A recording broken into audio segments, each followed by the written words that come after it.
Bonjour tout le monde, jeudi 31 octobre, point bourse. Toujours beaucoup d'actualités sur les sociétés, avec notamment les chiffres d'Apple qui sont sortis hier soir, chiffres très impressionnants une nouvelle fois.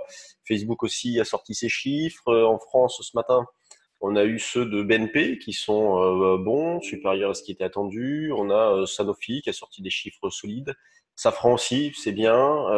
Genfit qui a sorti un joli chiffre d'affaires également. Air France, par contre, c'est pas terrible. Et donc Fiat et Chrysler qui auraient trouvé un accord pour la fusion de leurs activités. Et ce qui fait que maintenant Peugeot envisage la cession de sa participation dans Forestia.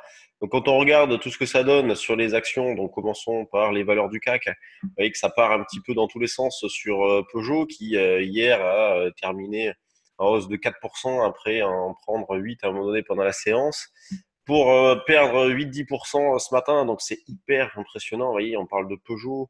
Hier, c'était L'Oréal qui a terminé la journée en hausse de 7 ou 8%. Donc on est quand même sur des grosses pondérations, des grosses sociétés qui bougent énormément. Donc on voit bien que ce marché bouge dans le vide avec de la spéculation, mais surtout l'illustration que tout le monde va dans le même sens au même moment et des marchés qui rencontrent pas vraiment de contrepartie. Et c'est ce qui explique les mouvements violents que l'on a parfois sur l'indice, ce que l'on a eu hier après-midi, vous voyez, vers 15h30, on rentrera dans le détail tout à l'heure, et donc sur des sociétés, sur des poids lourds de la cote, L'Oréal qui pèse quand même 5% du CAC, vous voyez, une hausse de 7-8%, ça dope le marché. Et c'est ce qui explique en ce moment la divergence qu'il y a, en tout cas la surperformance qu'il y a entre le CAC et le DAX, avec un CAC qui surperforme nettement le DAX, donc impacté par de grosses pondérations qui sortent de super résultats. On avait eu LVMH, on a eu L'Oréal. Ce matin, c'est Sanofi. Alors, il n'y a pas une réaction époustouflante, hein, mais une petite hausse de 1,3%. Donc, quand vous avez votre deuxième ou troisième plus grosse pondération qui monte de 1 et quelques, ça dope le moral. Vous voyez, c'est la plus forte hausse de l'indice d'ailleurs. Le CAC, au niveau des volumes, où en est-on? On est à 9h20, 280 millions, c'est pas trop mal. Et donc, on voit qu'il cale, hein. On a fait des nouveaux plus hauts. La Fed, hier soir, a rassuré un petit peu tout le monde, hein, avec, comme je vous le disais, un consensus qui était largement orienté du côté d'une baisse d'un quart de point de base. Et bien, c'est ce que l'on a eu hier. Et a remarqué qu'une pause sur la baisse des taux est possible. En tout cas, c'était dans ce sens-là que le communiqué a été fait. Donc peut-être qu'on n'en aura pas d'ici la fin de l'année, une nouvelle baisse des taux. Le CAC, lui, est revenu en arrière, donc on a pu acheter. Vous voyez, c'est presque une fois n'est pas coutume, j'ai envie de dire, parce que c'est vrai que ces derniers temps, les arbitrages dès l'ouverture se faisaient plutôt du côté de la hausse, un peu ce qu'on a eu par exemple hier, vous voyez, tout de suite à 9h, tac, tac, tac, le marché qui a grappillé 15-20 points. Là, ce matin, la baisse a été rapide. Donc, ce qui nous a permis d'acheter déjà. Donc, moi, j'ai payé 53. Je suis placé à 73 pour commencer à léger, 78 aussi.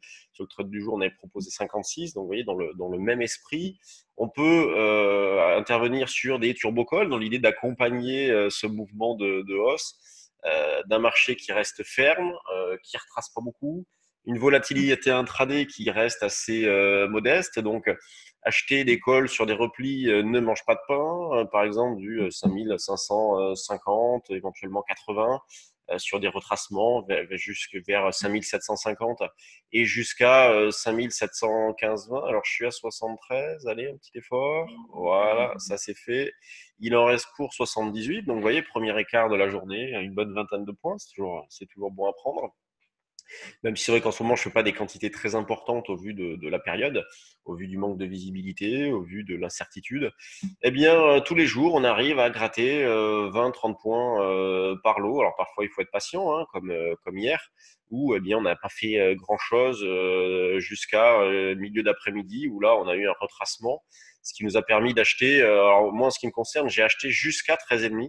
J'ai pas tout acheté à 13,5 parce que j'avais acheté un petit peu sur 23. Mais jusqu'à 13,5 et revendu le soir sur 45-50, 53 précisément. Donc c'est fantastique, hein, un si bel écart comme ça, sans souffrance, on fait le point bas.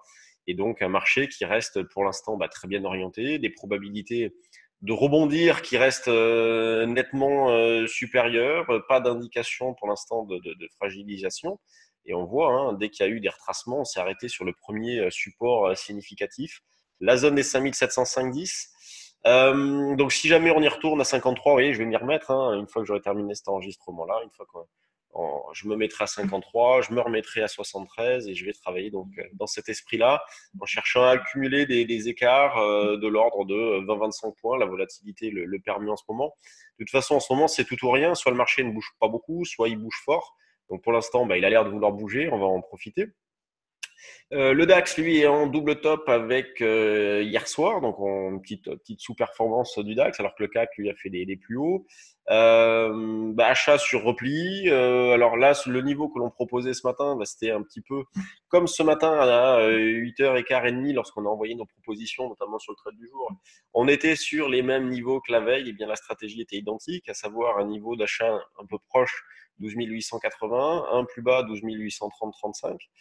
Et le 12 830-35, comme sur le CAC, il a fallu attendre 15 heures pour qu'il soit atteint. Donc, on a pu acheter dans cette zone-là sans souffrance également, avec un rebond immédiat. Donc, c'est parfait. On continue notre sans faute dans cette phase-là. Sans faute également sur l'eurodoll, qui amorce une reprise, bien aidé par la Fed hier, puisqu'on voit que l'essentiel de l'accélération s'est faite vers 19-20 heures.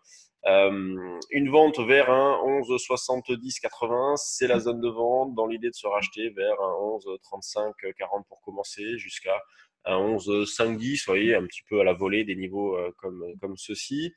Donc on continue vendeur l'eurodoll avec comme information la zone des 1,1250.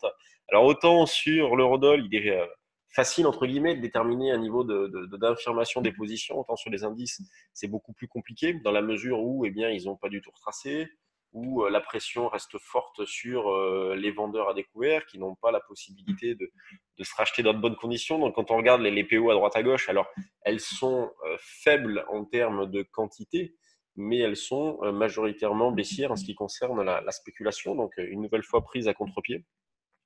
Et le 73, là, il était pas mal, on est allé un tout petit peu plus haut, mais pas beaucoup plus haut. Donc là, je vais me remettre à 53, donc on continue à travailler donc à l'achat les indices. Toujours énormément de méfiance sur les actions, vous voyez, quand on regarde les screeners. Alors, nous sommes méfiants, mais c'est vrai qu'il y a quand même des valeurs qui bougent pas mal, avec cette fois-ci, donc, Valneva avec un gap à l'os ce matin, Rallye, les Omer de Casino qui progressent. C'est très particulier de travailler les actions et j'ai l'impression que plus ça va et plus c'est difficile, avec des réactions qui sont hyper violentes. Vous voyez, par Maison du Monde à -10. Alors oui, il y a eu des chiffres qui sont sortis, mais bon, -10, c'est quand même beaucoup. Là, on a Eutelsat qui est à -10 aussi. Vous voyez, après avoir ouvert, bon, allez, c'était pas folichon comme ouverture, mais tout de suite, ça part à la baisse et dans le vide. C'est ça qui est terrible, c'est que tout se fait dans le vide, sans rencontrer de contrepartie. Et donc, ça va loin, parfois pour pas grand-chose, mais ça va loin. On a Ubisoft aussi qui a sorti ses chiffres ce matin. Voyons voir ce qui se passe. Elle continue, sa reprise, et forte baisse suite au profit warning. Et puis derrière, la reprise s'est faite un petit peu, enfin même plus qu'un petit peu, c'est fait en ligne droite. Donc tout se fait dans la violence. Ça l'est moins sur l'indice, donc c'est plus tranquillisant, sécurisant de travailler les indices, je trouve. En tout cas, moi, c'est comme ça que je les bosse, avec une combinaison future option qui me permet de ne pas me prendre trop la tête, d'être systématique et donc d'avoir une gestion du risque qui est parfaite, ce qui fait que psychologiquement, c'est beaucoup plus facile à travailler. Sur ce, je vous laisse et puis on se retrouve demain pour un nouveau plan bourse. Salut!